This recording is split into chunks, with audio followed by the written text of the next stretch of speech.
everybody, it's Mike Davie here with this week's data space analysis. Today we're going to look at sort of the data economy in general and why data protocols needed. And with that, we're going to talk about sort of on high level. So that we're actually going to speak of one article, which is actually more of a book review on reinventing capitalism in the age of big data. And this sort of goes into how the fundamentals of capitalism are changing with everything that's going on in the data economy.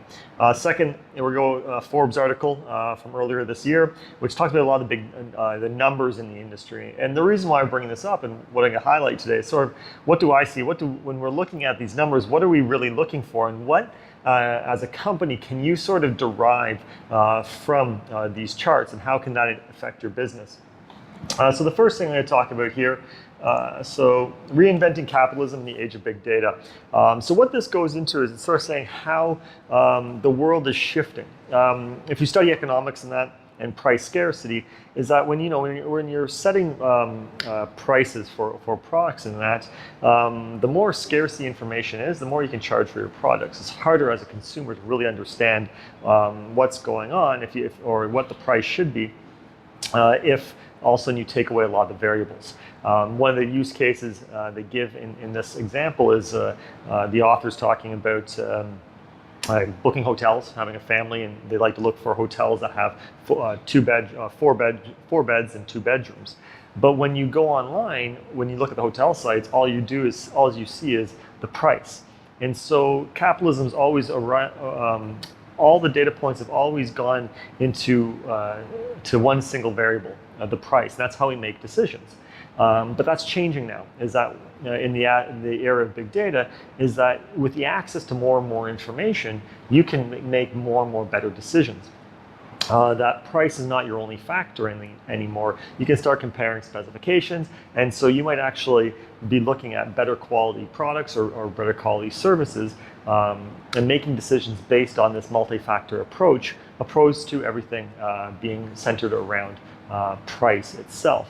And so what does enable it? How is this enabled in business and that? And that's where you come to the data economy, is that to basically make better decisions, you have to have access to information. There's one good quote here. I will read it off so I don't screw it up here. But it talks about coordination.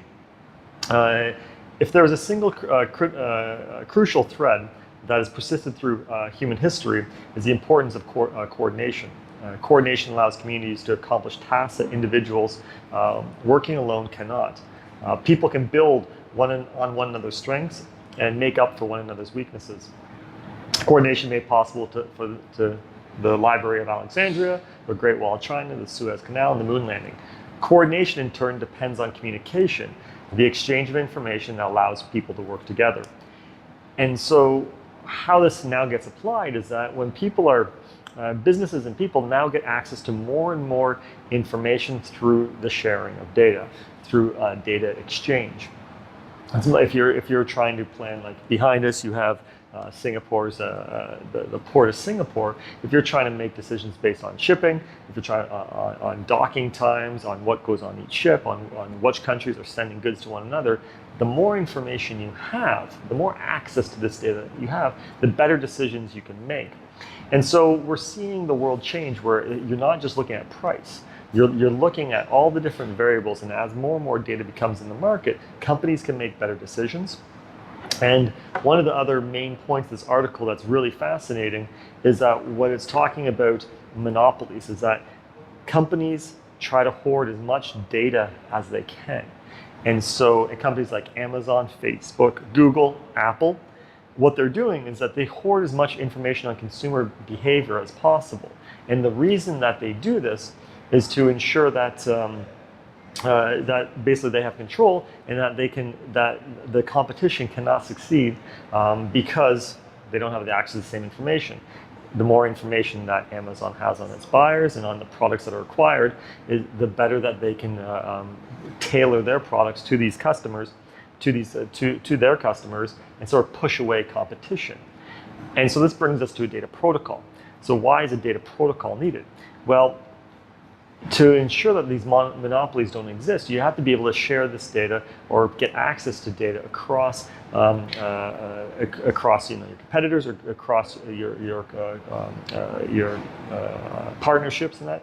That basically what you want to do is that you want to make data that would be available by monopoly.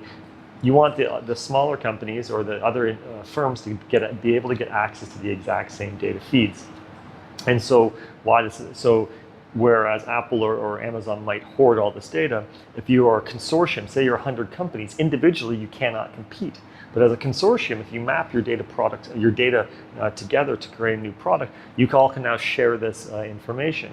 So this can be in the form of data cooperatives or in the form of data pools, where what you do is that you'll have all these companies come together, share their data, turn it into one single data source of truth that everybody can share. So basically you're breaking up the monopolies by providing at least an equal footing for you to compete on. So it's definitely an interesting read, something to pick up. We'll ensure that we put the link down in the description to the article itself, which is a good summary of the book, as well as inside there you'll be able to get access to the book. The second part I wanted to talk about was 10 charts regarding big data growth. You always see these charts, big data, it's a $50 billion industry, it's going up to $100 billion. I think this one's a $42 billion industry in 2018, going up to $103 billion by 2027. We always see these big numbers. Everybody understands that data is going on a trajectory like this, but people are sort of lost on where is it actually going, where is this dollars going to, and what are the problems they're going to solve. And so what the chart that I wanted to pull up here, speaks about, it shows the different segments. So it shows on one axis, it shows the different types like health, logistics, travel, public, social, so media, telecom, consumer, retail. And then it talks about the different areas of the business that are being impacted or fundamentally changing due to data. And across the board on any industry, the first is always sales and marketing, that they're saying that there's a significant fundamental change. So when you look at that, you have to say, okay, what are people using to solve data? What are they using their data for? So if you're trying to build a data product, or you're trying to think of what data is actually useful in the economy, the first thing you can look at is what are the problems people are solving with data? And this focuses on sales and marketing. Anytime you can make more money, anytime you can use data to your advantage to basically sell more, market better, that it's one of the easiest things to show ROI on. So it's sort of obvious here that that this is where people are seeing the impact. But so you have to remember that where does your clients, where do people actually see impact? And we do see that in the sales and marketing aspect. The second thing is the big data initiatives and success rates.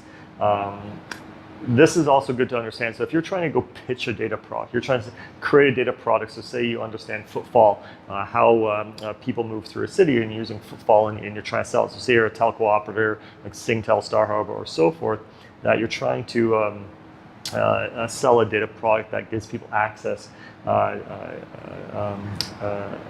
to this data and how anonymous people move through a city. Then you have to understand, okay, what do you want to sell that for? What are your buyers going to use for this? Are they going to use it for decreasing? Here they say decreasing expenses. One big one's creating data-driven culture. One's new avenues for innovation. These are so this focus here on this part is on what are the big data initiatives that are actually being successful. So you have to understand your clients on what are the main drivers for their business, what are they trying to solve, and then what are they having success in. And so you want to make sure you're hitting on this, because if you're trying to create a data product or you're trying to put data into the market that has got very little impact on their business, or more importantly, that they're not going to be able to see an ROI or even care about what that ROI is, you're sort of going to be going up against a brick wall. So no matter how you see all this money, you're like, wait a second, there's billions and billions of dollars going into big data initiatives. Why are we not being successful? Or then you really have to look at what people are focused on and where that success is coming from. What are the problems that they're trying to solve in the immediate? And then you can look in the midterm and long term and tailor the data products towards there. So anyways, we'll once again share this link under this Forbes article there, so you can sort of get an idea of the stats. But stats alone really don't paint the picture, you really have to look beyond the stats to see what do the statistics mean to the way you're approaching your business and the problems that you're trying to solve. So thanks a lot. Please don't forget to hit the like button as well as subscribe, and we'll be with you again next week. Take care. Bye.